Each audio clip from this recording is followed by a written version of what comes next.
On Dharma practice in the context of health and general well-being with our special guest Dzigar Kongtrul Rinpoche and our ongoing host Menpa Phuntsog Wangmo. I will be your moderator today. My name is Adam Okerblom, Doctor of Acupuncture and Oriental Medicine and practitioner of traditional Tibetan medicine here in the San Francisco Bay Area.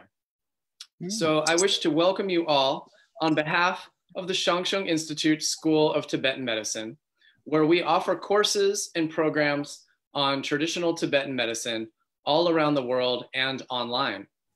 Our courses range from short lectures, presentations, to continuing education unit courses for medical professionals, as well as all the way up to our full-length flagship program, our 4-year training program in traditional Tibetan medicine. Our school was founded by the celebrated Tibetan master Chogyal Namkhai Norbu Rinpoche, who was one of the world's leading scholars in Tibetan culture and master of the spiritual heritage of Tibetan Buddhism and Dzogchen teachings. So we have various courses ongoing and a couple of courses in particular that are coming up soon with the Shang Institute. Number one, we're going to have a special program in Las Canarias, in the Canary Islands in Spain, coming up this August in Tenerife. And that is going to be a diet and lifestyle training program, traditional teachings about Tibetan medicine, diet and lifestyle theory for health and daily application. And so if you're interested in that class, you can tune in, you can travel there and tune in on site, or I believe online as well. They're going to be taught by our co-host, Menpa Phuntsog Wangmo, and is going to provide those teachings. So you can access more information about that program on our Shang Tenerife website, or you can also just go to our homepage, TibetanMedicineSchool.org. Also, we have our, each year we launch a new cohort of our 4-year training program, our kind of full-length program training in traditional Tibetan medicine. And that occurs both online and also on site at our United States main campus in Conway, Massachusetts, beautiful hill town in the beautiful mountains of Western Massachusetts. That program is going to begin again in January of 2021. And so if you're interested in that program, or if you're interested in just learning more about traditional Tibetan medicine in general and connecting with us, please visit us at TibetanMedicineSchool.org. And also please do follow us on social media, join our email list. We would love to let you know about updates about our content and our projects. And we would love to have your feedback and collaborate with you. So please like and subscribe. Finally, I'll mention another organization that is dearly beloved to us, the American Tibetan Medical Association, ATMA, which is a Tibetan medicine professional organization here in the United States. We have a lot of resources for practitioners and supporters and clients of Tibetan medicine here in America. And so we would love to have your membership and your collaboration with ATMA as well. So that is going to be American Tibetan Medical Association.org. So please feel free to collaborate with us there. So this week, we are honored to welcome the renowned Tibetan Buddhist teacher, Dzigar Kongtrul Rinpoche. Dzigar Kongtrul Rinpoche is a celebrated teacher of the Tibetan Buddhist Dharma in the lineage of the Dzogpa Chenpo Longchen Nying Thik tradition, the heart essence of the universal great perfection. Rinpoche served as holder of the World Wisdom Chair at Naropa University. He is the founder of Mangala Shri Bhuti, an organization dedicated to establishing a genuine Sangha of the Longchen Nying Thik lineage here in the West. Rinpoche's teachings weave his ancient spiritual heritage with the many threads of modern Western culture. He has authored 8 books, and these include Light Comes Through, Buddhist Teachings on Awakening to Our Natural Intelligence, Uncommon Happiness, The Path of the Compassionate Warrior, and others as well. Dzigar Kongtrul Rinpoche is known for his uncompromising integrity, his deep conviction in altruism, and his insistence that all beings may awaken to their enlightened nature. Rinpoche Tashi Delay, thank you so much for joining us today. Thank you very much, Adam. Thank you very much, Amchi Phuntsog Lai here. It is my honor to be able to come onto this program, and I hope I'm in small ways a service to what you all are trying to do. I'm just hearing many of the things just for the first time, and I'm so glad to know that there's such a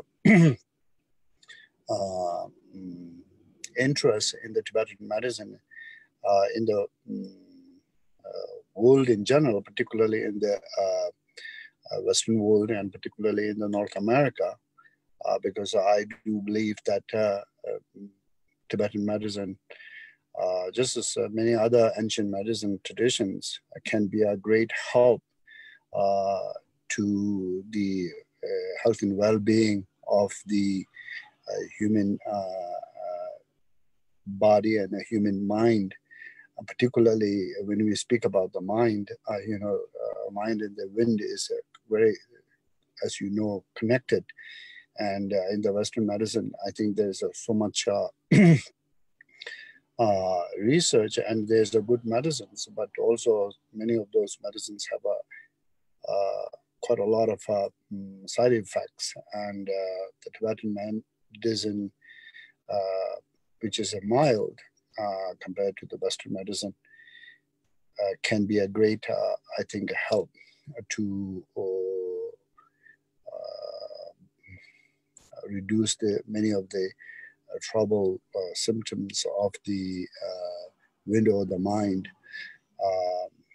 And I, for many years, have been thinking for my own students and many of the people that I have known who had some issues of the wind.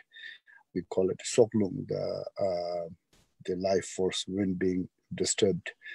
How could we get some more of a Tibetan medicine in the West so that they could really be helped? And now with this kind of programs and this kind of establishments, hopefully it will be much more easier for many of us to be able to obtain the Tibetan medicine, as well as also consult with the doctors and get some guidance. So I'm very, very happy. And then also beyond that, there are, of course, many other benefits. But that one, that's been in my mind for so many years. And I'm very glad that finally that there is some accessibility, as well as also some means to obtain consultations with the doctors, as well as also some medicines. Thank you so much, Rinpoche. And actually, in just a moment, I was hoping we can elaborate on those exact topics that you jumped into mentioning. So that's definitely very pertinent to what we're going to discuss today. But first, just really quickly, I want to introduce, most of you already are quite familiar with our ongoing host, Menpa Phuntsog Wangmo, who is a practitioner of traditional Tibetan medicine and a teacher with over 30 years of experience. And Menpa Wangmo, as many of you know, is the director of the Shang Institute of Tibetan Medicine. She received her advanced degree from the Lhasa University School of Tibetan Medicine and has developed and taught and implemented many of the programs of the Tibetan school at the Shang Institute all around the world. She teaches programs in the United States, in Spain, Italy, in Russia, and in many places, including the Tenerife island that's going to be coming up this summer later on. So Menpa Phuntsog Wangmo, thank you so much for being with us as always today. It's always a pleasure. Thank you. Thank you to be here with Rinpoche. Yeah, we are really happy. We've been really looking forward to this event. So Rinpoche, since you began mentioning this idea of the wind, of the lung condition that we talk about a whole lot in Tibetan medicine, the lung, is this kind of air element, this wind, humor, and it functions in so many ways with our neurological system, our cardiovascular system. So in the medical talk, we talk about different types of lung in many ways. But I also understand that since this idea of our lung, especially our sukdzin lung, this kind of life-sustaining kind of core lung of our heart and life channels, is so important for the connection of our mind and our consciousness, then it must come into play when we're talking about Dharma practice and meditation and these kinds of things. So I was hoping, can you tell us a little bit about kind of just your experience and your perspective on this, the idea of this wind, lung theory, and the relation with our health, and then practicing Dharma and this kind of thing, however you would like to share? Well, I think when I was around 15 or 16, I had a severe, from the Western clinical point of view, depression. To the point, sometimes I wasn't able to kind of discern whether it's daytime or night. It got to be that strong. And that time, what the Tibetan doctors said, of course, I was back in India at that time. I didn't have any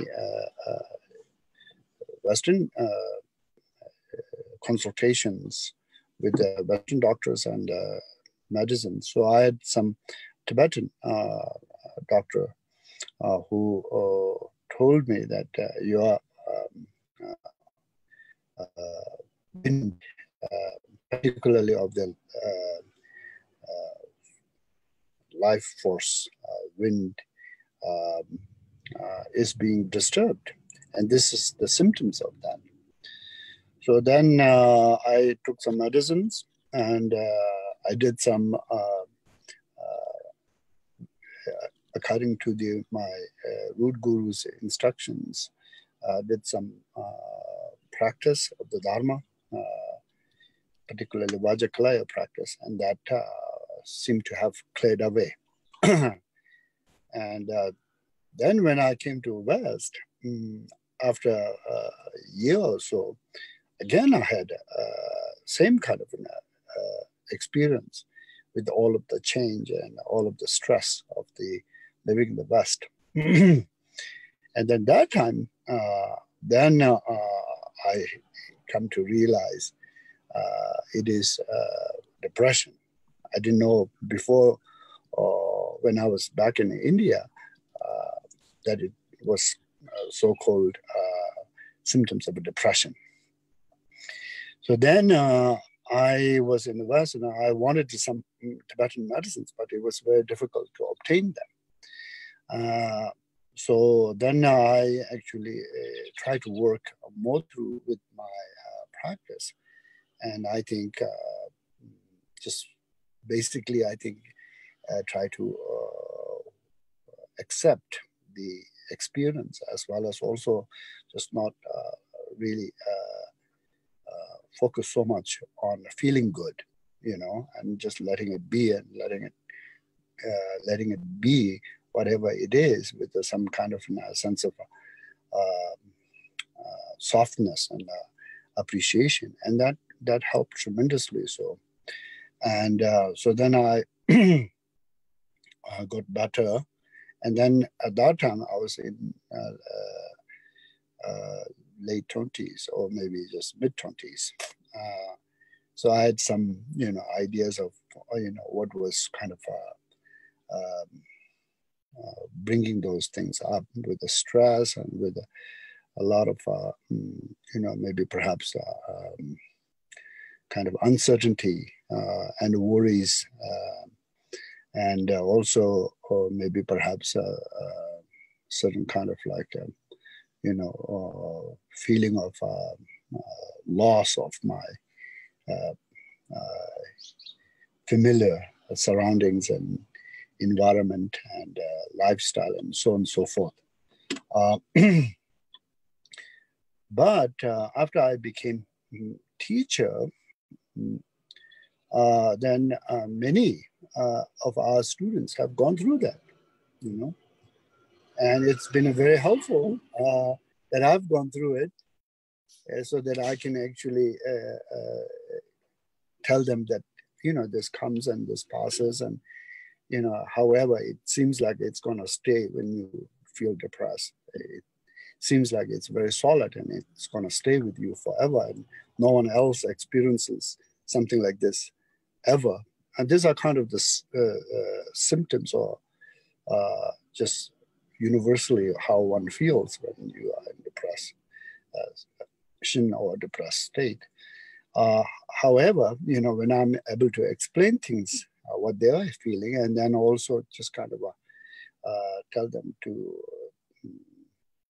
have a softer attitude and also have more of a sense of kind of acceptance, and then let it sort of pass with the sort of rest and the healing,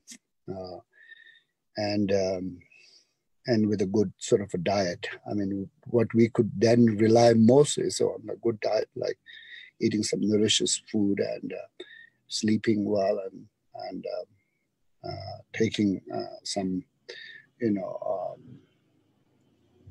some maybe herbal medicines, whatever available.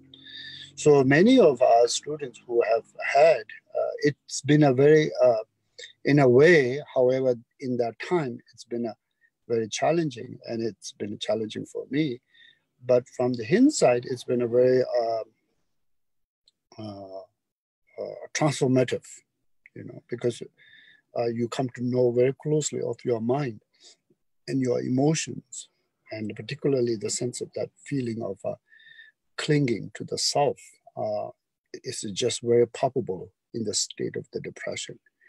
So these are the things that we need to work with. We need to sort of apply the Dharma, for example, just by, letting go, or just by having a sense of acceptance, or just speaking more from the kind of higher point of view, one taste, which is very difficult, in that state. It's very difficult to have a one taste experience between the kind of, what you normally feel as a kind of a state of mind that is gay or joyful, and then that state of mind of depressed, or kind of quite sunk deep into it. But nonetheless, the nature is all pervasive and unchanging, and when you accept and when you really let it go with this kind of very impulsive, very tenacious, impulsive to kind of cling to or feeling good and rejecting the experience that you have presently, slowly you get to the nature. And then when you get to there, then you really can feel that there is actually a sense of fundamental well-being underneath there. So to be able to kind of experience that experience and then go beyond that and get to that place was very rewarding, very also very, I would say, personally, gives you a certain kind of like a deeper level of confidence that goes beyond the conceptual mind of analysis of the Dharma and the teachings. So in that way, it's been a very, very rewarding and transformative. And so with all of this, what the Tibetan medicine or the Shang medicine speaks of, mind and the wind has a very strong connections. And And if you work with their mind, it also works with the wind. And if you work with the wind, it also works with the mind. And so I had personally, in that way, it's been a good learning experience with the medicine, Tibetan medicine's kind of a point of view of mind in the wind. Then, of course, there's some medicines, and then medicines sometimes, helped tremendously. So, like for example, there was one lady from Santa Fe who was a great Jungian psychologist for a long time, much of her life. And then I knew her through a friend that once I think there was some cases of a lawsuit. And she immediately kind of fell into a deep depression. And then she didn't know what to do, I mean, she's a very well established psychologist, and she was feeling quite kind of distorted by the whole experience. And so she contacted me, and then that time I had some Tibetan medicine, Songzing 11, So very kind of like a prematurely, I said, I take this. This might help you, please, if this helps you, take this as well. And then she took it and she called me like in 3 days. And she said she was so shocked how effective it was to kind of bring her mind calm and clear and more in a normalized feeling, just kind of feeling in her core, sort of centered. And so like that, there is, without any kind of side effects, sometimes Tibetan medicine could be really very great, So we had that experience. So yeah, to answer your question in a long-winded way, I think,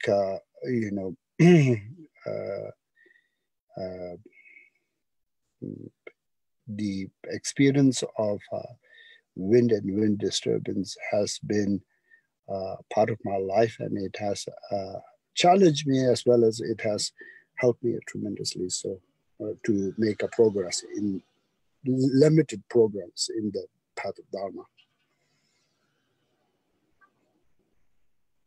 Wow, thank you, Rinpoche.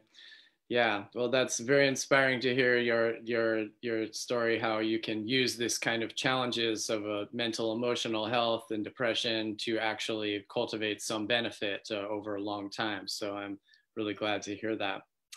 Yes, you mentioned the traditional formula Sukzin 11. It's a very powerful one. We certainly use that in our clinical practices quite frequently, and I too, like you mentioned, I agree. I have seen really powerful effects from that formula and others. And it's interesting how in Tibetan medicine, when we have kind of these herbal pharmaceuticals that can treat this fear and anxiety and depression, then it's such a different mechanism of action than in the Western medicine, because we're not really just sedating and just kind of pushing down our lung and just kind of blocking, but rather our medicines are intended to kind of harmonize the lung back into its proper place. And actually, instead of feeling sluggish or sedated or having side effects, you can end up feeling more clarity, mentally clear, better focus, better sleep, better memory. So I'm glad to hear you mention that particular formula. Is a very good one, definitely. So you mentioned several things that I noticed. It's very interesting. Thank you so much for sharing how it sounds like many aspects of the challenges of fear and depression, kind of mental, emotional disturbances, anxiety, then these aspects can give us the opportunity to work in a dharmic way with some of the main themes of Dharma practice, like you mentioned, going beyond clinging to our ego. And you mentioned having just kind of a softer attitude and not being so rigid in our thinking. And then one thing you mentioned, I really makes me think quite strongly is the idea that when you're having this depression, then sometimes, as you mentioned, you feel like, oh, nobody's going to feel the way I feel, or I'm all alone. And then this is very common, I think, clinical presentation of depression. Somehow in our brain chemistry, it just makes us feel that sort of isolation. But working with the kind of ideas of interconnectedness and how we really are not all alone and other people feeling the same way we do. So this kind of compassion and just the idea that things are going to change, the impermanence, like you said, things are going to change. So that's really interesting how the basic ideas of Dharma practice can really help us through a mental or emotional challenge like depression.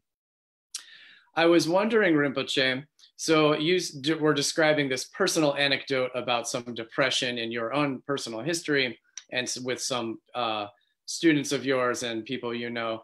But in this current time, so we're having this COVID-19 global health crisis. We're having the sheltering in place, kind of quarantine, a lot of really isolation, a lot of sweeping changes to many people's lifestyle, a lot of uncertainty, and then of course, a lot of directly suffering with the sickness, economic challenges.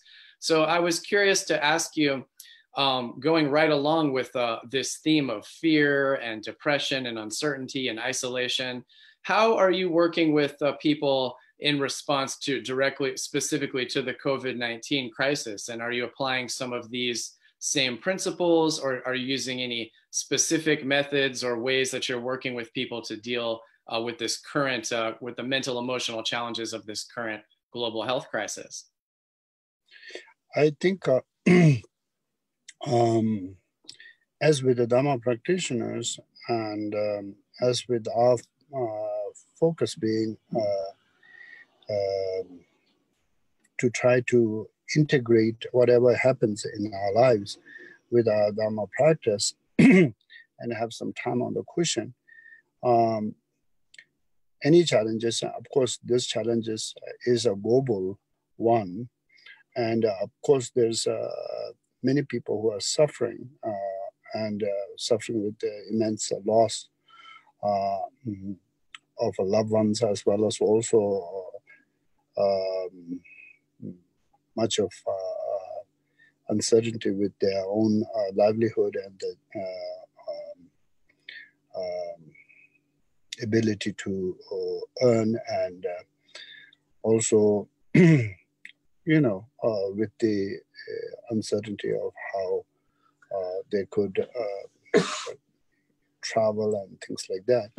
So there is a lot of as we know, global suffering. But with myself and with many of our own practitioners in the Sangha, it in a way has been sort of always that we try to,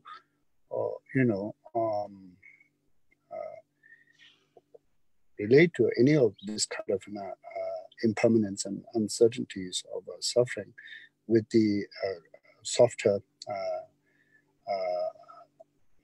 attitude and attitude of, compassion and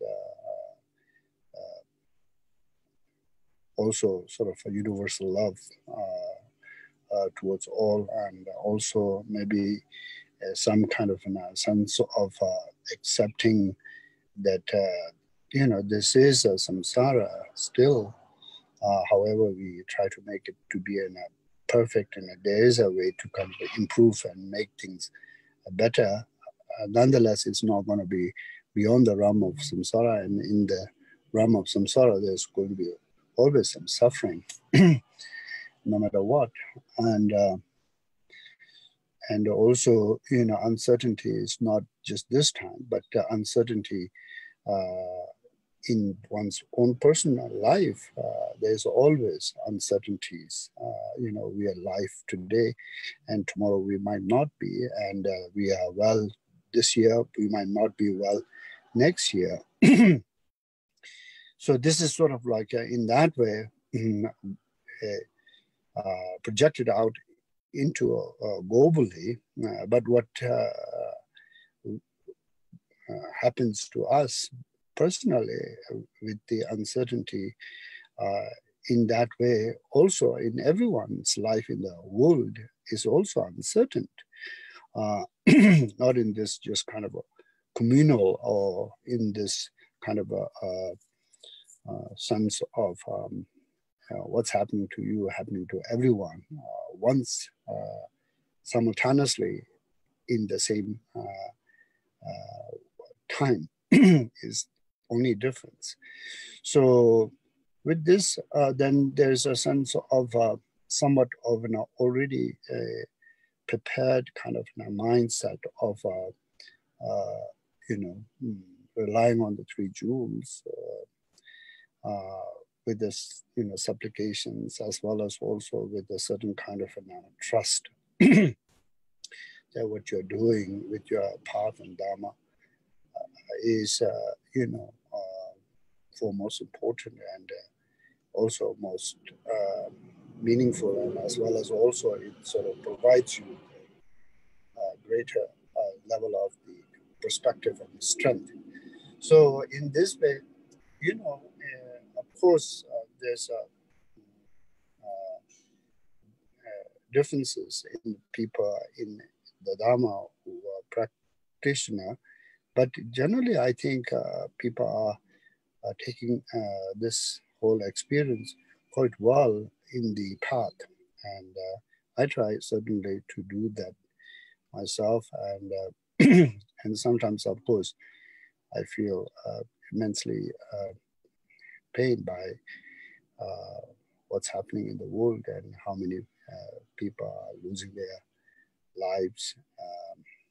That could be, very simply kind of prevented with the certain cares of the medical or one's own kind of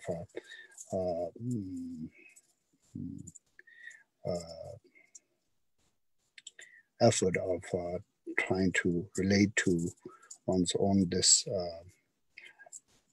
global situation with the, wearing a mask or washing hands or, keeping the social distance. But somehow, sometimes people are very stubborn, in that way. And then hence there's this kind of, increasing of danger and so many of people being affected and losing lives. So I feel saddened by that.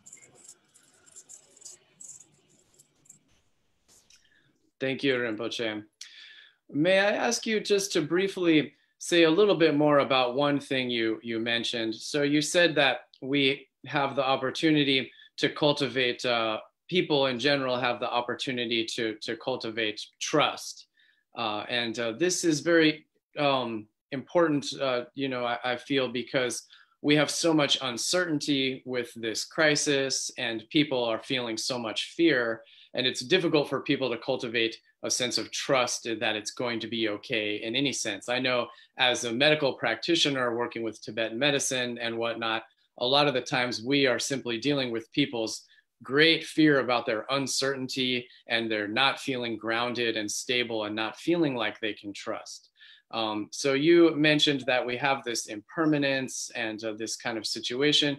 Can you just tell our viewers a little bit about how can, in just daily life and lay people, how can they feel like they can develop a little bit of trust that it's going to be okay, or allay some of their fears in that sense? What advice would you give people along those lines, Rinpoche? I think, we all have two sides of mind. One could be a little bit more the neurotic side. One could be more the wisdom. And in trusting, sometimes, we have to overcome our sort of, let's say, the neurotic side.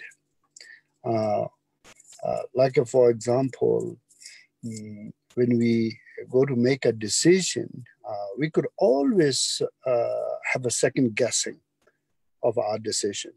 Even we have thought through well, and we have had all the kind of right reasons to make the decision, we could always have a second guessing. That's called in Tibetan yinyi tetsum, doubtful mind, second guessing of your own decision. And now that comes from a certain aspect of one's own over-attachment to the self, that is a relentless, and that makes you anxious and worried. And so that's kind of coming in play. So sometimes then knowing that, then you have to sort of let it go and be at ease, and just, it's a kind of a talking to yourself, I have this tendency, it's coming from this way, always, making me unease and worry, and worry sort of translates into, ill health. So I have to sort of take care of myself, and take care of myself by sort of being at ease, and trust my decision, trust my kind of intelligence, and trust my own kind of wisdom.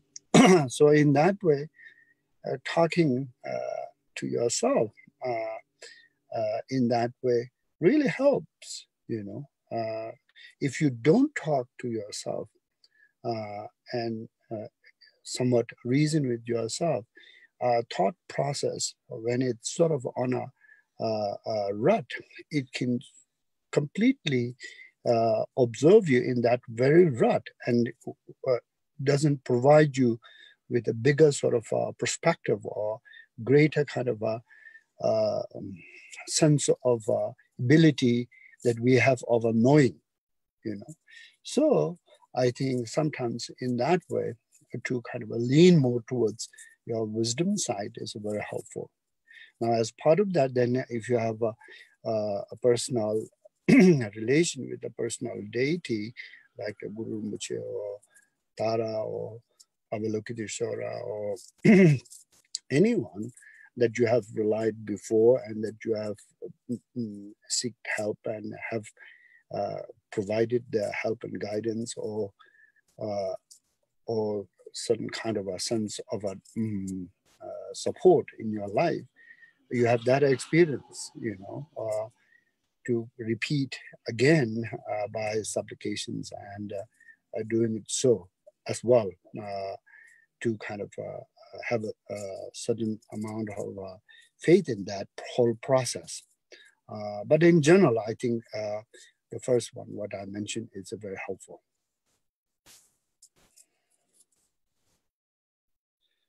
Thank you so much, Rinpoche. Yes. So as you said, loosening up a little bit our relentless attachment to ourself, and then we will have less need to feel that fear and attachment. Thank you. Well, now let's go and speak a little bit with our ongoing webinar host, Menpa Phuntsog Wangmo. Menpa Wangmo, how are you doing today? Can you hear me clearly? Can you unmute and chat with us for a moment? Thank you so much for being here. Tashi Dele. Thank you. Thank you. So Menpa Wangmo, Rinpoche was sharing with us some of the aspects of the connection between balancing our internal wind, our lung, our internal wind, and then our sort of mental and emotional health in the concept, in the context of fear and attachment, and also depression. So we're kind of just exploring the connection between this kind of wind and our neurological wind energy, and then just our mental emotional health in general. And Rinpoche shared with us very articulately about some of those mind practices and dharmic practice and mental, ideas that we can work with to cultivate wisdom and overcome our attachments.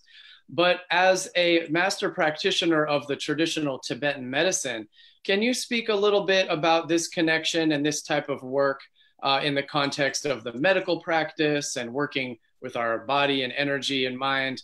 In the traditional Tibetan medicine, how should we understand this mental, emotional health and our wind energies and working with that? Thank you. The first thing I want to really say thank you to Rinpoche. It's a so great teaching. Yeah, when the Tibetan medicine, when we say it's like the body and the mind, you know, like these two is sort of like interdependent relationships, relying each other. So Tibetan medicine, we do not have such a strongly, same as like Western medicine, like a divided mind and the body, because we consider these two need to be together, like work together. Sometimes we say it's like a mind is like the blind horse, and then the body is is sort of like someone like handicapped and not able to walk a person, like the riding the mind. So this kind of we give the metaphors. So which means is the blind mind, the blind horse, they can move, but they don't know where it should go, how it should go. And then that the men, that the riders can see, but there's no legs, so they don't get. So these two together, that the body sort of like the mind rides the body, and then wherever they want to go, they can get there. So which means is these two sort of like that interdependent to work together. So this could be is a little long sort of like a talk, but is the if really to understand in deep Tibetan medicine, what is the mind and then the how the mind functioning with the body, is not only one simple words can describe. So there is a couple of things you need to know. Special is like mind aspect is more well explained in the Buddhism things. There is sort of like same Simjung, so this kind of mind and the secondary factors of the mind. And then the body is also, we need to study sort of like to understand a little bit idea of the what's composed of the body. So we says the body is composed by the 5 elements. So the raw 5 element is composed the physical body and the body functions and the development of the body. But I think that very subtle, pure, like the vibrations or the fine 5 element essence looks like the moderating or the action of the mind. I'm not saying mind is based on the 5 element. I'm not saying that. But looks like very fine subtle of the 5 element, it works. An example we say is one of like the in our body fire element, the present of the fire element in when we're looking like a physical body, or the metabolic system is a part of the fire element, or the digestion system is part of, or the vision side is a part of the fire element. And when we're looking sort of like mind, all sort of like determined, determinations, smart, active, all those is like a part of the fire element. So, which means is I think that the subtle, very fine, subtle essence of the fire element does contribute to action of the mind. So for that reason, as Rinpoche said, is the wind and the mind is somehow related. It's in the Tibetan medicine, when we're looking sort of like we call the Nyepasum, so Lung Tipa and the Pagan, they translate this as wind, bile, and phlegm. So we do not know exactly that it is the correct or not correct, but anyways, today. So this, the wind, bile, and the phlegm, these 3 elements, I mean, these 3 is like based on the 5 elements. So wind, that the wind element, that the wind is also based on the wind element. So normally is wind has the characteristic light, which means is energy, or like electric sort of like energy part. And then wrath also tendency to give like a like a selfish, or I want just, or like desire, those kind of things. And also like the movements, all movements. So the movement, when we're looking, everything need to move. The body need to, through the move, need to grow up, or through the movement need to aging, through the moving need to decline. So it the body process, since we conceived, movement is conceived till to the ending our life, everything is goes momentarily goes with the wind element. And the same thing also when we're looking our mind, or when we're observing our thoughts, is also like this movement comes with that wind, functions of the wind. So as I said, is the wind, when we look in the wind, in general wind has a 6 characteristic. It's like a light, cold, rough, subtle, harsh, and mobile. So those kind of wind has a 6 characteristic, or the 6 qualities. Maybe today for the first listeners may not easy to understand what I'm talking, because is the words, the terminology is not familiar in the Western country. But which means is the light mobile means is momentarily moving. Everything is momentarily moving, either positive way or the negative way, building up or declining down. So everything is moving, included our mind. So once in our body, the wind element, something aggravated, it came like abnormal. At that time, then we will have the physical problems or the mental problems. So this is sort of like why we have abnormal, because it's based on our diet behave and also season and so on and so forth. But it's the main thing is that the diet and the behave. So we said these 2 condition is always like the main, like diet and behave. So for that reason, as Rinpoche mentioned before, if someone has like that the access of the wind element, symptom shows into the mind, not able to sleep, not able to calm down, not able to settle down. What we call is restless, physically restless, mentally restless. And then later that can also lead all type of like neurology problems. Why? Because it's like the nerves or the tube is like pathways of the wind. Wind need to go into a road. Wind present as like also vehicle. So which means vehicle need to go on the road. Could be is big road, could be is a small road, could be is like your own personal road, sort of like a driveway. No matter how long, how large, but vehicle need to go to on a road. Same like that, where wind need to go to into a tube.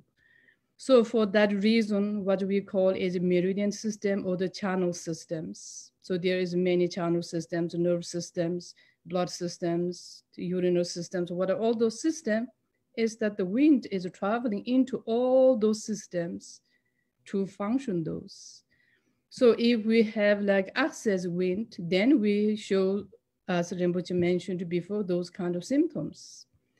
And then not only that the time is mind problems, but then later also, as I said, is nerve problems, joint problems, muscle problems, all those kind of things later then will sort of like come up as the symptoms. So this is that what the understanding of the Tibetan medicine, how this the mind and then body is related through like the subtle connection, like bridging through those like essence of the 5 elements, the natural functions. So this is I'm not sure that the correct answer for your question, but this is what I want to share. Thank you so much, Menpa Wangmo. That's definitely answered to my question. Thank you. So we have this condition of our wind element, of our lung niepa, our lung humor. And then Rinpoche described for us some ways that we can work with harmonizing this using our mental practice. Like he said, spending some time on our cushion. which I think many of us in the quarantine now are spending a lot of time on our cushion, but whether or not we're doing good quality, mind training and practice is debatable, at least in my case, of course. But nevertheless, he explained for us some useful tools kind of from the Dharma perspective of cultivating the right mind training and this sort of thing. But from the perspective of Tibetan medicine, what advice would you give our viewers who are having issues of feeling anxious, depression, uncertainty, having trouble trusting in the safety of the future? We're all feeling this at least a little bit. From a Tibetan medicine perspective, how should we work in daily life to harmonize this lung and deal with some of these, our mental, emotional health? What advice would you give? Okay. So when we look in Tibetan medicine, the nature of the Tibetan medicine is very holistic. So when we study of the Tibetan medicine, it's very integrative a system to learn. When we apply to the patient or to the person, actually we don't call the patient. Actually we call sort of like the friend, whoever that the needed herbs. So when we're using the herbs or whatever, try to help to the person, and then the protocol of the help is a holistic system. Music, meditation can be used, yoga can be used, breathing can be used, and also there's something like the antidote or the herb also can be used. So the breathing and the yoga, those kind of things, as Rinpoche mentioned before, that the meditations and all those kind of things is such a useful. But the terms of the herbs, when we're using the herbs, there are also two different ways we can use. We can use internally, as Rinpoche mentioned, like Songzin 11, or we can use also like externally. So this depends which kind of conditions, because when we're working with externally, work more faster, acute, because we try to work on certain points. So that when we're doing like an external therapy, we have two main sort of like external therapies. We call the gentle therapy and the rough therapies. Among the gentle therapy, we have there also 3 different parts, but one of the easy to apply, no side effect, is which we call is the horme, which is oil compress. Oil compress with certain herb, like the potency of the herbs. So one of the very simple ingredient to make the potency, the main ingredient is like a caraway seed. So caraway seed with the nutmeg powder, you can put into like a cotton to make sort of like a ball, and then heat up in the oil. Then you touch to those like the major chakra points. So those like Buddhism explained the major like the 5 chakra system is the Tibetan medicine is each those chakra, there is one of the main lung element is located there to function of systems. The first one we call is Zin Lung. Sokba means like holds. Translate as life sustaining. This lung located in the crown, and that lung is mainly go down towards to the heart chakra and control all the movements of the heart. For that reason, as Rinpoche mentioned, this herb, Songzin 11. Songzin is like holding the life. So this Songzin Chukji is like the herb, the 11 ingredient, the main ingredient is the nutmeg. So then is a function for the life-sustaining channels. And the same also different ingredient based on the each chakra system disturbed. And then we have like the crown chakra, heart, throat chakra, heart chakra, and then the navel chakra, and then the secret chakra. So we call it the Songzin ascend, the life-sustaining lung, ascending lung, pervading lung, fire accompanying lung, and then the descending lung. So each chakra, each lung, which lung is more disturbed, then we can take herbs for that, or we can use for the compress for that. Another one also, we can use this which we call the kunye, like oil massage therapy. So those are the more like gentle groups of the therapies. And the rough therapy also we can use like moxa basins, like heating up. So all those kind of thing is to help to antidote, to calm down the wind. Because as we said, is the nature of the wind is light, cold, mobile. And the nutmeg, when we look into the natures of the nutmeg is warm, oily, and heavy. For that reason is that nutmeg is the best for the lung to antidote, because lung has cold, rough, and then light mobile. So then is nutmeg has oily, heavy, and warm. So this kind of with the Tibetan medicine, when we're looking at how the antidote sort of like antidote put into sort of like the formula, is very science way, sort of like they observe the natures. So this kind of way we can do. So simply what I want to say in this case, what we can do, you can use certain like external things, as we said, like the herbal compress. And then if not, you try to deep breathe, you try to calm down, you try to, in order to calm down, you try to deep breathe at least 3 times, you try to deep breathe. Each deep breathe time, you make sure where the air is like source of the air coming, and then how they feel the body. And then when we is where the ending. So you just observe that where the origin of the breathing, where is the ending of the breathing. You just observe, not too strongly, very light, gently, and then that also help. And then there are also many other things, but I don't want to take a lot of time. I just want to also listen to Rinpoche. So that's what I want to say. Thank you, Menpa Wangmo. Thank you so much. Yes, and actually, thank you so much for explaining some of those principles of the Songzin 11 and the nutmeg and those key ingredients, how it's working with our life-sustaining lung and those chakra systems. I was gonna ask you exactly that follow-up question, but you went right ahead and answered. So thank you so much. So we'll come back and maybe talk a little bit more of that in a few minutes. But right now, I'd like to return to our special guest, Rinpoche. Thank you so much. I wanted to ask you one thing, Rinpoche. In your blog recently, in your writings, you mentioned an aspiration that during the time of COVID-19, the quarantine, you made the aspiration that if we can have a healing for the natural environment of the nature of the planet, and having a lessening and elimination of the cruelty to the animals and the hardship of the animals in our world.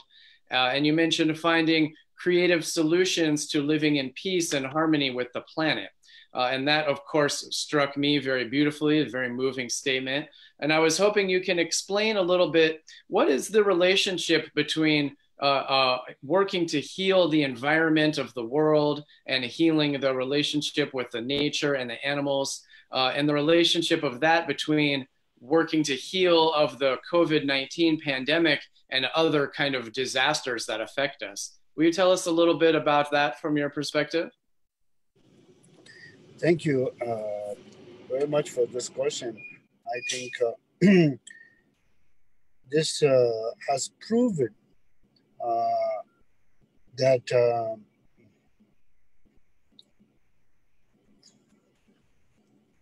environment, many of the concerns that we have, that generally seems quite beyond the point of returning, also hopeless, because it doesn't seem so easily that we could make much of the changes and changes that is very critical and important and needs to be implemented right away, could foresee happening right away. However, with this COVID-19 worldwide pandemic that has put the mankind in such a great task of quarantine, and as well as social distancing, particularly quarantine. Like for example, in India, from plains of India for a long time, almost now for a couple of decades, you would never see the Himalayas, you know, because of the pollution. In this time, from Punjab, from the plains of Punjab, you are able to see the Himalaya mountains. That much of the environment has improved and cleared away by just simply people being quarantined at home, and not all of the kind of pollutions being brought into the environment by the people and the machines. Also the Yamuna and Jamna, all of those are so dirty that the talk is it'll take 50 years or more so than 50 years to clean those rivers. But recently there have been flowing of the Yamuna and Jamna with a certain real transparency and clarity, with a very much reduce of the pollution. So as also the natural habitat of the mountain, as well as a plain, and as well as many of the kind of urban areas where the birds and the animals who for a long time have not returned or could not return, have returned. So my reason for writing that prayer is it gave me a hope that, you know, with now this new kind of a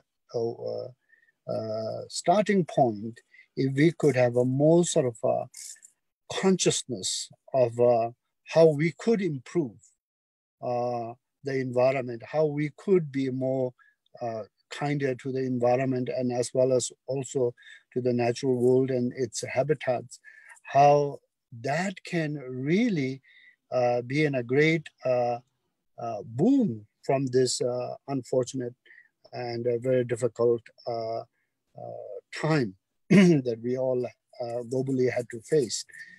It could be some kind of consolation to our own kind of future and our own world, and also the habitats of the natural world.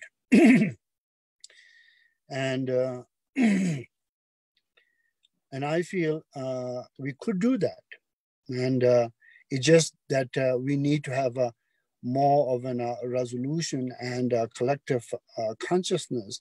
Of course, that kind of a collective consciousness and the resolution is not going to come from the top down or from the big industries. But I think if there is a genuine sense of a movement from the grassroots, from the people, really, especially the young peoples who are very connected to this kind of a movement, if that movement could be enhanced, that much of a new ways of doing things that needs to be done. However, it could be also kinder to the environment and kinder to the natural world, and kinder, therefore, to the future generations to be able to breathe the air better and enjoy the natural environment and exist with the natural habitats of the world. So that was my kind of a moment of an aspiration, and that's when I wrote this.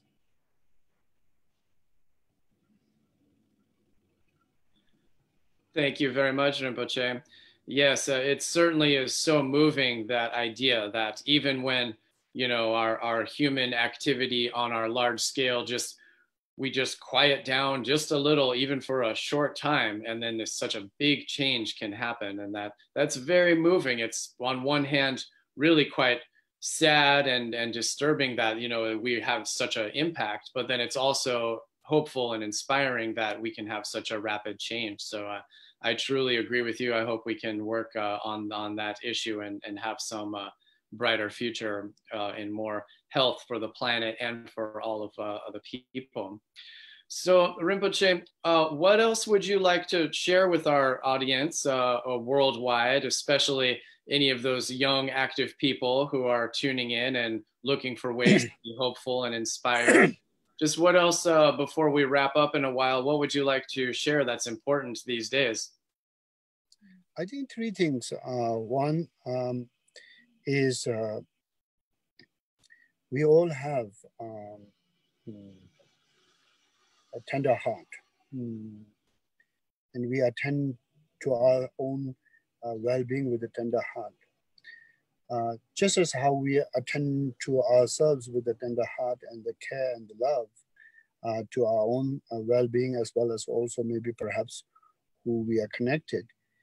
I think if we could expand that globally to the mankind and also humanity, I think that would really be the key to one's own mental and physical well-being. Though of course you might time to time have to attend to your mental health in its own specific ways, and the physical health in its specific ways. But as in general, I think if we could cultivate that universal good heart, or the tender heart of love and care to all humanity and all living beings, that would be the essence of the Buddha Dharma, as well as also any holistic traditions of the ancient time. Second, I think what concerns here, or what is important, is we live in the modern world and we have a lot of demands, and there's a lot of expectations that we put on ourselves, and the world also expects us to manifest. And therefore, I think for people to really be stressed out is very easy, and also lose sleep, and also lose, therefore, physical and mental well-being very easily. So alternative medicine is a very, very helpful to have in your cards, like acupuncture, Chinese medicine, Shang Tibetan medicine, and Ayurvedic medicine from India.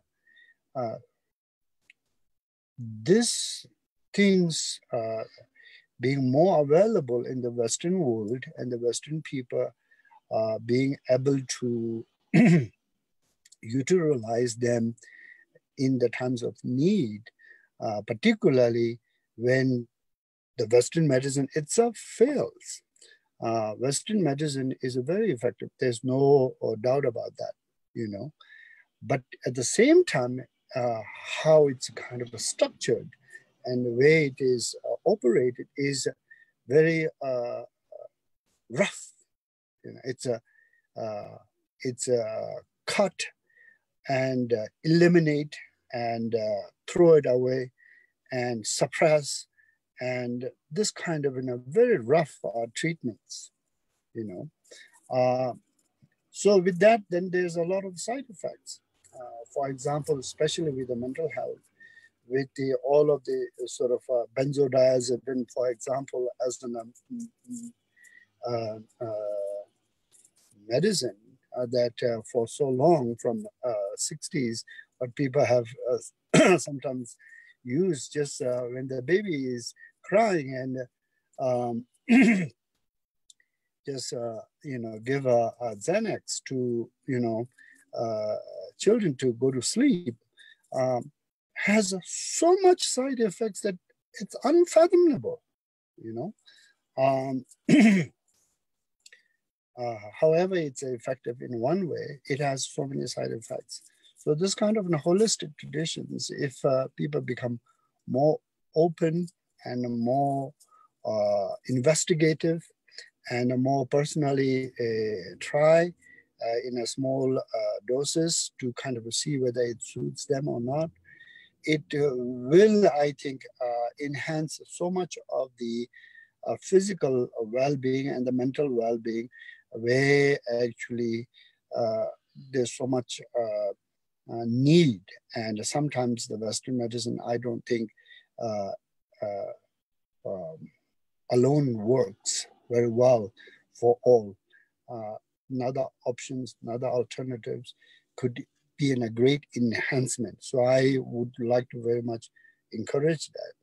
And then thirdly, I think we all live in this difficult situation and time. And also we are in this kind of an uncertainty. So we have to have some, you know, either internal or external means of strength.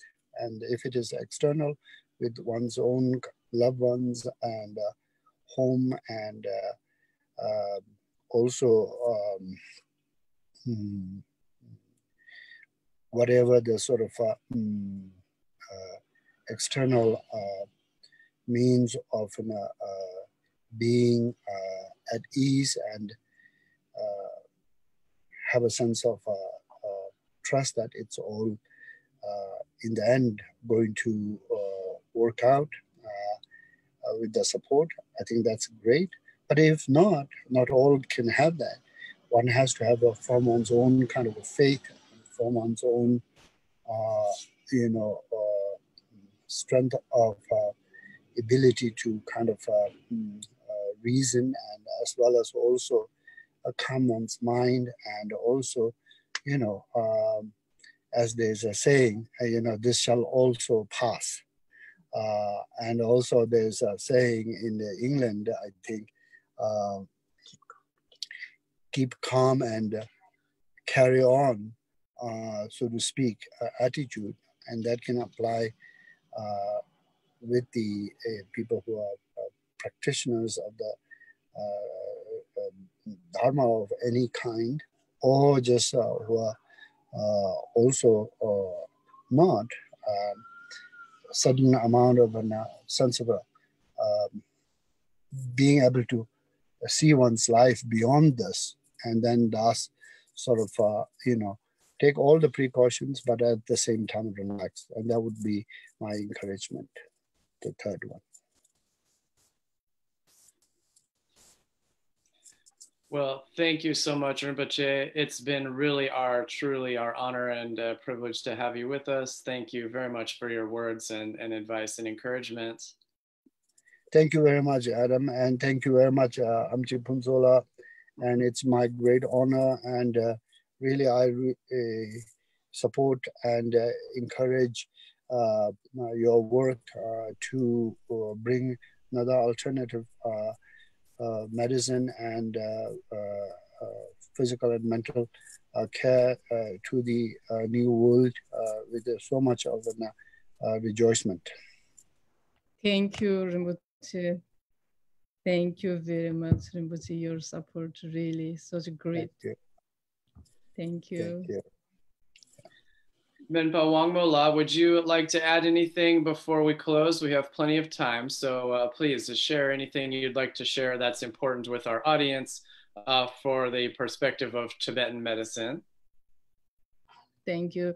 Yeah, now at this point, I don't have a lot of things to share. Rinpoche already mentioned how important, special the last, these three like tips for the audience.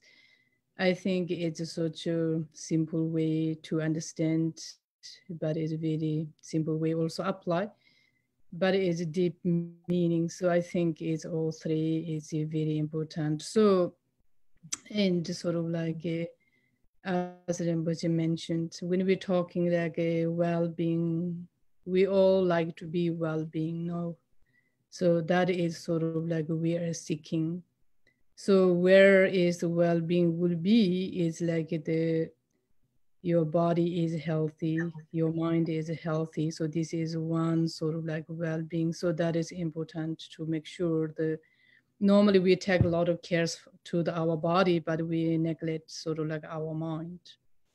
So this is sort of like important to see that important, to counting your mind is important. So to at least try to give a little bit of rest for your mind. I think this is one important listening, listen to all those teachers teaching. So that's also I learned. And then another also just Rinpoche mentioned when we're talking like well-being health is not only your own health, but also like outside our environmental health. So in Tibetan medicine, we call it the Chinugi Jigdina Jugi Semjen. So Nang Jugi Semjen is that it's included human, but all those sentient beings, all the moving beings, we are the inner sort of like living beings. And then the outer is sort of like the motherland who is hosting us. So the motherland is hosting us. We are reliant on this motherland. So this environment is for us as like our mother. All the nutrition we get from the outer land, outer nature. Without outer nature, we cannot survive. For that reason is to taking care of your motherland, which is our environment, same as like your own body. So this is also is very important. Like when I grown up in Tibet, so we are not allowed to do something in the waters, burning things on the open land, even is like outside open land, or cutting the flowers, which is grows naturally. We are not allowed to do these kind of things under your parents. Because as they say, each of those there is meant to be there, meant to grow there. This is also is your own health, because we are sharing this nature together. We are independent, living together. So we need to respect to those nature, same as like us. So we are not allowed to making smokes, burning things, smells outside of your house in the open land. We cannot. So this is when we're growing up, sometimes we're thinking, this is not useful information because is everybody doing that, nothing happening, why we cannot do. But now as we can see, yes, it is, there is a meaning to be there. So this kind of like generally to pay attention to the natures, I think would be very important. Another one also, like whatever we put into our mouth, can be there's two effects: to help you survive, or to harm and to make you suffering. So when we're looking like at the food or drinks, we call it a tsowa. The tsowa is like survive or to give life. But sometimes when we eat food and causing sick and then losing life. So this also sort of like a side effect. So Why is that happened? Because is maybe is the qualities of food is not same as like before. Also now I'm learning a lot of the term, like the terms of the food, because I came from Tibet. We don't have any sort of like a chemical food. For us, is food. That's it. Milk is milk. There's no ABCD, all those kind of like the range of the milk we don't have. So this is sort of like that. Everything, if we able to grow with it naturally, organically, and then which is help us. And then organic means is also on the land, pollution land, polluted land, sky, and we cannot have that good, healthy land. So this is sort of like that. The one is to keeping or to checking that the qualities of the food is one thing. The second one also to observe your body. As we said it before, there is Lung, Tipa, and the Pagan. So the three different um, like energies in our body. One is based on the earth and the water element. One is based on the fire element. One is based on the wind element.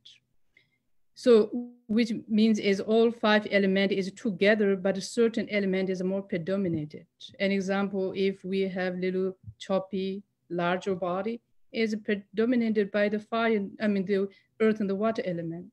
Try to eat less gluten food, less sort of like cold raw food. And then there's another one is very sharp, always anger, sort of like is very smart, tendency, sort of like sweating a lot, means is sort of like the more like fire element predominant. Try to eat a little more cooling foods, and then special try to drink more cooler, so try to use less alcohol, try to work less exercise under sunlight. Another one, as we said before, that the wind element. So your mind is like the moving constantly. The Mingyur Rinpoche said is a monkey mind. So this kind of like your mind is never settled down. This kind of more like the wind element predominant. So you try to use something like bone broth, meat broth, or like a cheese product, dairy product, and the ghee, so those kind of things. And then together is like if you have sort of like the general to keep us healthy, I think it would be good if we're using sort of like a cloves, nutmeg, and cardamoms. These three spices, easy to get, easy to use, but also in the health is a big benefit. You try to use the cardamom in the morning, especially if you have difficulty digest, difficulty wake up, difficulty like mind is very cloudy, not sharp. You try to use the cardamom in the morning because cardamom has like a light, sharp, warm, so able to melting the earth and the water element, sort of component things to keep more lighter. And the special is improve the metabolic systems. If you have a lot of like the heat, natural problems, as we said before, the fire element things, you try to use more sort of like cloves or the saffron, because these two has sort of like cooling natures. And then if you have the wind problems and then you using is like a nutmeg in the evenings. So cardamom use in the morning, clove or the saffron you use in the middle of the day, and the nutmeg you use evenings. Other hand, cardamom you use in the winter time, nutmeg you use in the spring and the summertime, and then cloves and saffron you use in the autumn time. So this kind of way, then maybe we can able to balance. So that's I want to say. And then if that information is too fast, you don't get, and then please come to the Shung website. And then there's some information. Or if you have any question, yes, you can contact to the any Shung. Either you can contact to the Shung Russia School of the Tibetan Medicine, or you can contact the Shang Tenerife School of the Tibetan Medicine, which is in Spain, or you can contact us here, Shang School of the Tibetan Medicine in US. So any this kind of school you can contact, or also you can contact us an individual.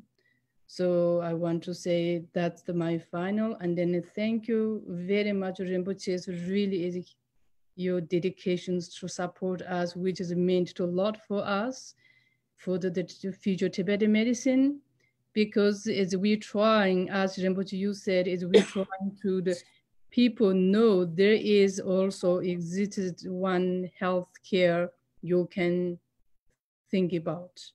Because Western medicine, yes, they do a lot of wonderful jobs, but then sometimes is not able to deal everything. Of course, this is sort of like normal. Tibetan medicine is good, but also we are not good for everything.